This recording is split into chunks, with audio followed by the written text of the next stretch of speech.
Hello bachcho, let's read the question. The question is saying the love and dove sound are due to option A opening of the heart valves, B action of the papillary muscle, C closing of the heart valves and D activity of the pacemaker. तो आइए देखते हैं हम इसका की concept. अगर हम बात करें इसके की कंसेप्ट की तो इसका की कंसेप्ट हो जाएगा हार्ट साउंड्स. तो अगर हम बात करें हार्ट साउंड्स की तो जो हार्ट है ये दो तरह का कैरेक्टरिस्टिक साउंड प्रोड्यूस करता है.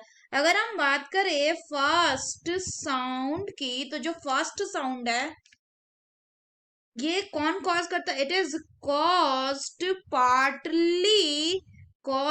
Partly due to the closure of bicuspid due to the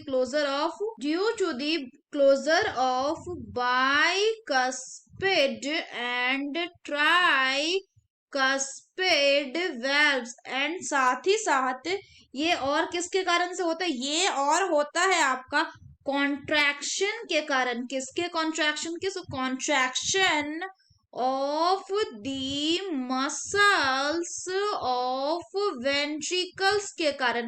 अगर हम बात करें तो जो फर्स्ट हार्ट साउंड है इसको कहते हैं लब.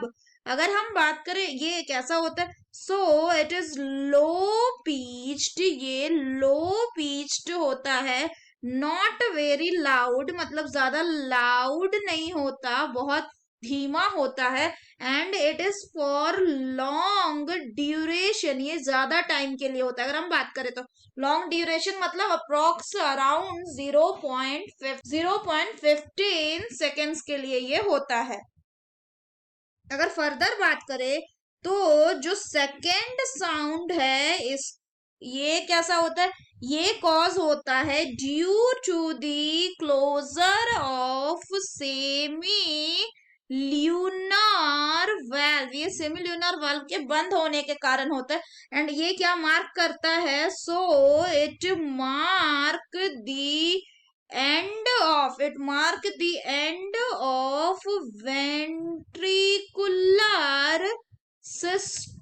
ventricular systole.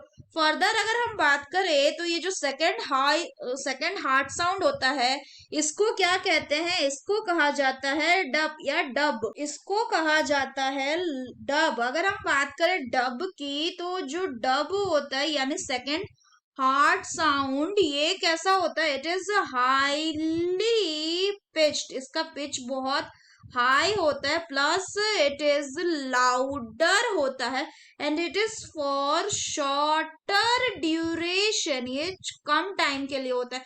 अगर बात करें कितना तो लगभग ओनली 0.1 सेकेंड के बारे में. अगर हम क्वेश्चन की बात करें तो इसमें बोला lub and dub sounds are produced due to.